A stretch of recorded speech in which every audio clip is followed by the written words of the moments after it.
नमस्कार दोस्तों। तो आज हम पढ़ेंगे सिविल प्रक्रिया संहिता की धारा 31 साक्षी को समन ऑफ विटनेस। तो धारा 31 को पहले बैरेक्ट में पढ़ते हैं, उसके बाद इसे समझेंगे। धारा 31 बैरेक्ट में लिखा हुआ है कि साक्षी को समन यानी कि साक्षी को समन का भेजा जाना। धारा 27, धारा 28 और धारा 29 के उपबंध साक्ष्य देने या दस्तावेजों या अन्य भौतिक पदार्थों के पेश करने के लिए समनों को लागू होंगे। तो जिस प्रकार से हमने धारा 27 में प्रतिवादियों के समन के बारे में पढ़ा और धारा 28 में जहां प्रतिवादी किसी अन्य राज्य में निवास करता है वहां समन की तामील किस प्रकार से की जाएगी इस बारे में पढ़ा, और धारा 29 में विदेशी समनों की तामील किस तरीके से किस प्रकार से की जाती है, विदेशी समन किस प्रकार से पहुंचाए जाते हैं, इस बारे में हमने धारा 29 में पढ़ा। उसी तरीके से जब साक्षियों के द्वारा साक्ष्य दिए जाते हैं या दस्तावेज या अन्य कोई भौतिक पदार्थ पेश किए जाते हैं तो उन सभी को पेश करने के लिए न्यायालय के द्वारा जो साक्षियों के लिए समन निकाले जाते हैं उन साक्षियों के लिए भी वही नियम, वही कानून और वही उपबंध लागू होंगे जो प्रतिवादियों के लिए धारा 27, धारा 28 और धारा 29 के अंतर्गत लागू किए गए थे। यानी कि जो प्रतिवादी डिफेंडेंट के लिए नियम लागू थे वही साक्षी यानी विटनेस के लिए भी नियम लागू किए जाएंगे। अब क्वेश्चन आता है कि यह साक्षी कौन होता है। तो साक्षी वह व्यक्ति होता है जो न्यायालय में किसी भी तरीके का कोई साक्ष्य या सबूत पेश करता है, उसे कहा जाता है साक्षी या विटनेस। अब वह किसी भी तरीके का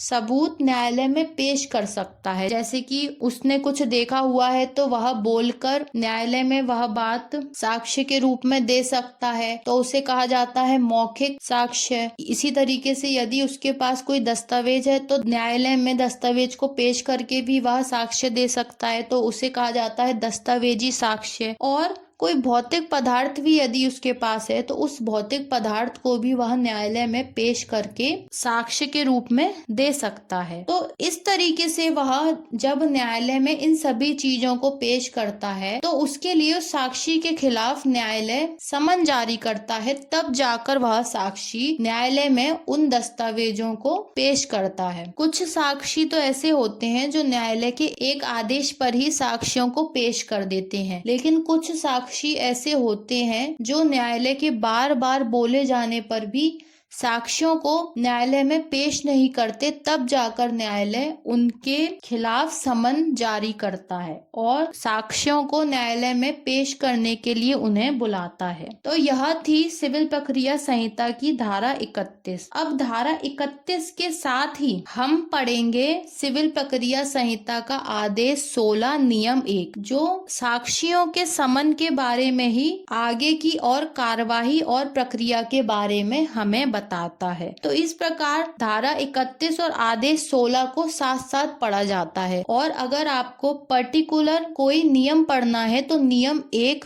इसके साथ पढ़ा जाता है। वैसे तो सारे ही नियम धारा 31 के साथ पढ़े जाने हैं, परंतु हम इसमें एक ही नियम पढ़ेंगे और सभी नियमों को आदेश 16 वाले लेक्चर में कवर किया जाएगा। तो हम धारा 31 के साथ आदेश 16 नियम 1 और आदेश 16 नियम 1 का दोनों को पढ़ेंगे। पहले हम पढ़ते हैं आदेश 16 नियम 1। आदेश 16 नियम 1 को पहले हम बैरेक्ट में पढ़ेंगे, उसके बाद इसे समझेंगे। आदेश 16 नियम 1 बैरेक्ट में लिखा हुआ है कि साक्षियों की सूची और साक्षियों को summon, list of witness and summons to witness.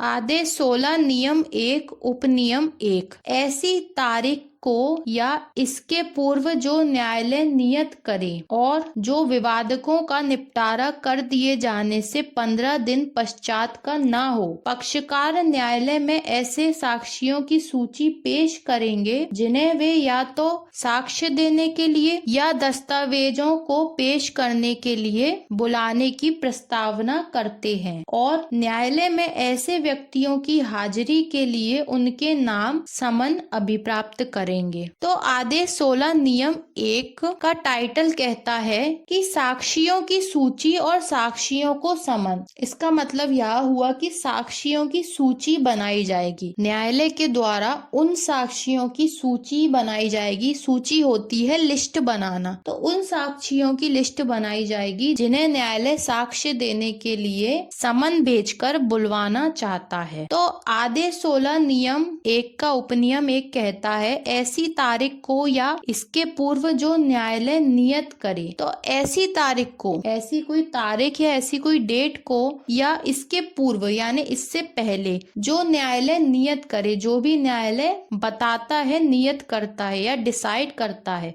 और जो विवादकों का निपटारा कर दिए जाने से 15 दिन पश्चात का ना हो। और ऐसी जो तारीख है जिसे न्यायालय डिसाइड करता है वह तारीख विवादकों का निपटारा कर दिए जाने से 15 दिन पश्चात की नहीं होनी चाहिए। इसका मतलब यह हुआ कि न्यायालय जो तारीख डिसाइड करना चाहता है वह तारीख विवादकों के स्थिरीकरण से, विवादकों का निपटारा कर दिए जाने से 15 दिन के अंदर की ही होनी चाहिए। उसके पश्चात की या उसके बाद की नहीं होना चाहिए।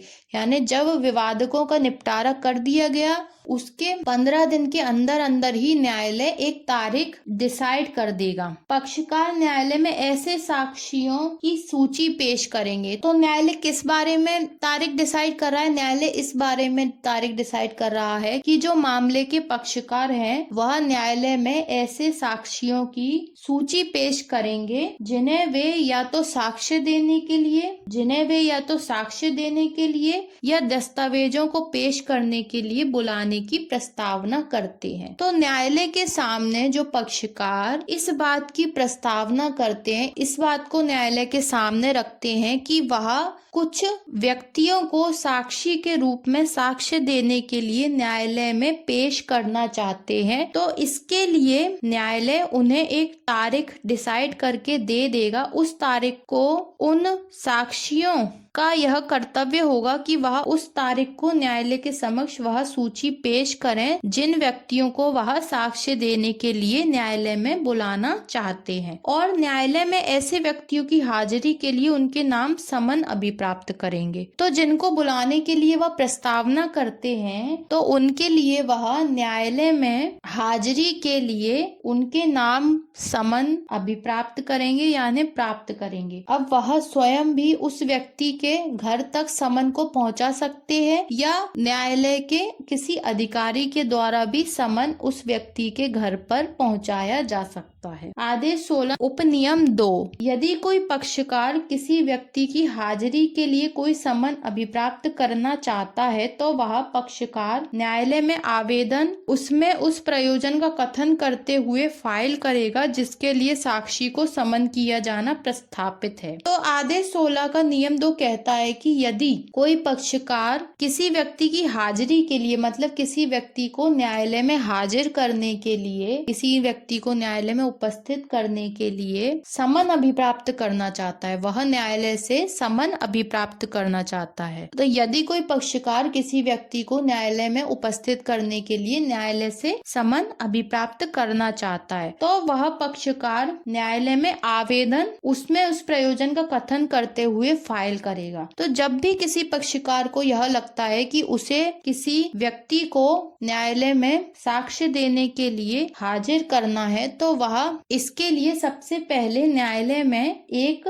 आवेदन पत्र लगाएगा जिसमें इस बात का कथन होगा, जिसमें यह बात बताई जाएगी कि वह किस प्रयोजन के लिए, किस उद्देश्य के लिए उस व्यक्ति को न्यायालय में हाजिर करना चाहता है, जिसके लिए वह न्यायालय में उस साक्ष्य साक्षी को उपस्थित करना चाहता है। कथन करते हुए एक आवेदन वह फाइल करेगा, एक आवेदन लगाएगा जिसके लिए साक्षी को समन किया जाना प्रस्तावित है। यानी कि जिस कारण के लिए साक्षी को समन का किया जाना प्रस्तावित है, जिसकी प्रस्तावना की गई है, उस कारण को वह उस आवेदन पत्र में लिखकर वह आवेदन पत्र न्यायालय में फाइल करेगा, न्यायालय में जमा करेगा। इसके बाद क्या होगा? आदेश 16 नियम 1 उपनियम 3 न्यायालय कारण अभिलिखित करते हुए पक्षकार को किसी ऐसे साक्षी की जो उपनियम 1 में निर्दिष्ट सूची में वर्णित नामों से भिन्न हो, चाहे न्यायालय की मार्फत समन द्वारा या अन्यथा बुलाने की अनुमति केवल तभी दे सकेगा जब ऐसा पक्षकार उक्त सूची में ऐसे साक्षी के नाम का वर्णन करने में लोप के लिए पर्याप्त कारण दर्शित कर देता है। तो आदेश 16 का उपनियम 3 यह बताता है कि न्यायालय कारण अभिलिखित करते हुए यानी कि कारण लिखते हुए पक्षकार को, मामले के किसी पक्षकार को किसी ऐसे साक्षी को जो उपनियम 1 में निर्दिष्ट उपनियम 1 में बताई गई सूची में वर्णित नामों से भिन्न हो, यानी कि उससे भिन्न कोई साक्षी को पक्षकार बुलाना चाहता है और उसने उसका नाम जो उपनियम 1 में सूची बनाई गई थी उसमें उसका नाम उस पक्षकार ने नहीं लिखा, वह वर्णित नामों से भिन्न है, यानी कि उसमें बताए गए नामों से भिन्न है, चाहे न्यायालय की मार्फत समन द्वारा या अन्यथा बुलाने की अनुमति केवल तभी दे सकेगा। तो न्यायालय ऐसे साक्षी को न्यायालय में या तो समन के द्वारा या फिर किसी अन्य प्रकार से बुलाने की अनुमति न्यायालय तभी दे सकेगा, न्यायालय तभी अनुमति देगा जब ऐसा पक्षकार उक्त सूची में यानी जो उपनियम 1 में सूची बताई गई है उस सूची में ऐसे साक्षी के नाम का वर्णन करने में लोप के लिए पर्याप्त कारण दर्शित कर दे, यानी कि उसने उक्त सूची में उपनियम 1 के अंतर्गत रहते हुए उस पक्षकार ने जो साक्षियों की सूची बनाई थी उस सूची में उस व्यक्ति का नाम, उस साक्षी के नाम का उसने लोप क्यों कर दिया, इसका पर्याप्त कारण यदि पक्षकार बता देता है तब न्यायालय उस साक्षी को साक्ष्य देने के लिए समन के द्वारा या अन्य किसी प्रकार से न्यायालय में बुलाने की अनुमति दे सकेगा। तो उपधारा 3 का मतलब यह हुआ कि न्यायालय किसी ऐसे साक्षी को भी न्यायालय में समन के द्वारा या किसी अन्य प्रकार से बुलाने की अनुमति दे सकता है जिसका नाम उपनियम 1 की लिस्ट में पक्षकार के द्वारा नहीं लिखा गया या फिर उसका नाम लिखने का लोप कर दिया गया। लेकिन इसके पीछे शर्त यह है कि उस पक्षकार को वह कारण लिखना होगा जिस कारण से उसने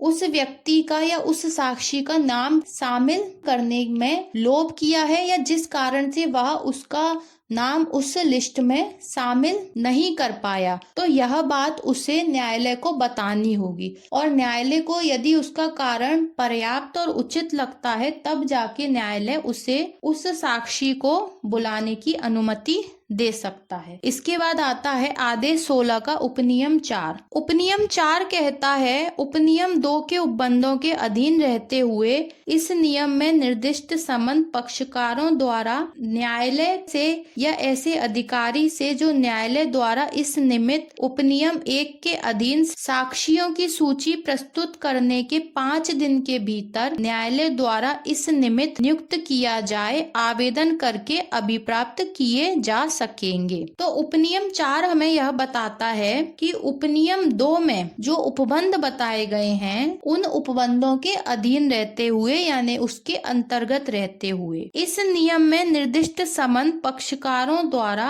न्यायालय से या ऐसे अधिकारी से जो न्यायालय द्वारा इस निमित्त नियुक्त किया जाए। तो इस नियम में निर्दिष्ट जो समन है, जो समन बताया गया है, जो समन भेजा जा रहा है वह समन पक्षकारों द्वारा न्यायालय से या ऐसे अधिकारी से जो न्यायालय के द्वारा इस निमित्त यानी इस कारण से नियुक्त किया गया है। किस कारण से नियुक्त किया गया है? उपनियम 1 के अधीन साक्षियों की सूची प्रस्तुत करने के 5 दिन के भीतर न्यायालय द्वारा इस निमित्त नियुक्त किया है। तो उसे कब नियुक्त किया गया है? उपनियम 1 के अधीन जो साक्षियों की सूची प्रस्तुत की जा रही है, उस सूची के प्रस्तुत किए जाने के 5 दिन के भीतर यानी 5 दिन के अंदर ही उसे न्यायालय के द्वारा इस निमित्त इस कारण से नियुक्त किया गया है। आवेदन करके अभिप्राप्त किए जा सकेंगे। तो ऐसे अधिकारी या न्यायालय को आवेदन करके अभिप्राप्त किए जा सकेंगे, प्राप्त किए जा सकेंगे। क्या प्राप्त किए जा सकेंगे? समन प्राप्त किए जा सकेंगे। उपनियम 2 के उपबंधों के अधीन रहते हुए, यानी कि उपनियम 2 में लिखा है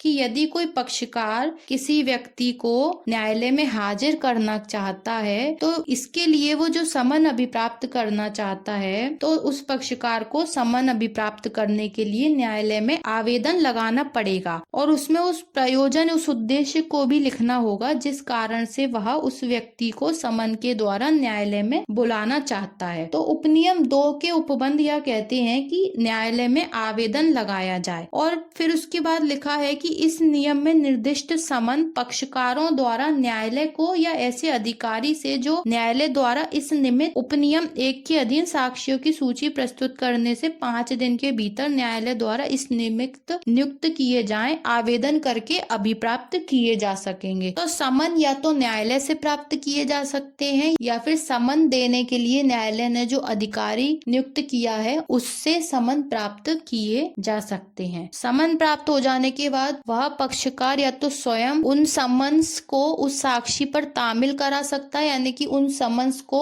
उस साक्षी तक भेज सकता है, या न्यायालय स्वयं उन समन की तामील उस साक्षी या उस व्यक्ति पर करवा सकता है। तो यह था आदेश 16 का नियम 1। अब आता है आदेश 16 का नियम 1 का समन के बिना साक्षियों का पेश किया जाना। नियम 1 के उपनियम 3 के उपबंधों के अधीन रहते हुए वाद का कोई पक्षकार नियम 1 के अधीन समन के लिए आवेदन किए बिना किसी साक्षी को साक्ष्य देने या दस्तावेज पेश करने के लिए ला सकेगा। तो आदेश 16 का नियम 1 का कहता है कि समन के बिना साक्षियों का पेश किया जाना, production of witness without summons. तो इसका मतलब यह हुआ कि समन के बिना भी साक्षियों को न्यायालय में पेश किया जा सकता है। इसकी प्रक्रिया हमें बताई गई है आदेश 16 नियम 1 का में। नियम 1 के उपनियम 3 के उपबंधों के अधीन रहते हुए, इसका मतलब यह हुआ कि नियम 1 के उपनियम 3 में जो उपबंध बताए गए हैं उसके अधीन रहते हुए नियम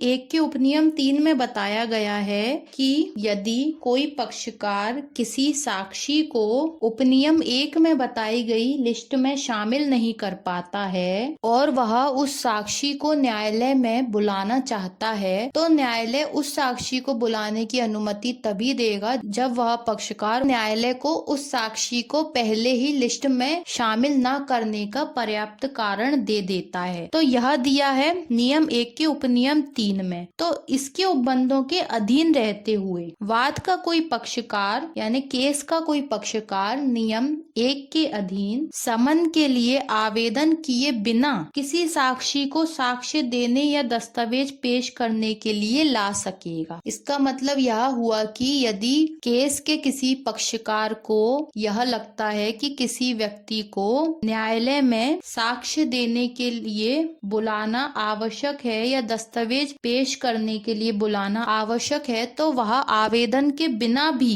किसी साक्षी को या किसी पक्षकार को न्यायालय में बुला सकता है। तो आदेश 16 का नियम 1 का हमें बिना आवेदन के ही साक्षी को न्यायालय में साक्ष्य देने के लिए बुलाने के बारे में बताता है, या समन के बिना साक्षियों को न्यायालय में पेश किए जाने, न्यायालय में बुलाने के बारे में बताता है। और आदेश 16 का नियम 1 हमें आवेदन के द्वारा साक्षियों को न्यायालय में बुलाने की प्रक्रिया बताता है। आदेश 16 का नियम 1 का आवेदन के बिना या समन के बिना साक्षियों को न्यायालय में बुलाने की प्रक्रिया के बारे में बताता आता है। तो यह था सिविल प्रक्रिया संहिता का आदेश 16, नियम 1 और नियम 1 का। तो आज के लेक्चर में हमने पढ़ा सिविल प्रक्रिया संहिता की धारा 31 और आदेश 16, नियम 1 और नियम 1 का।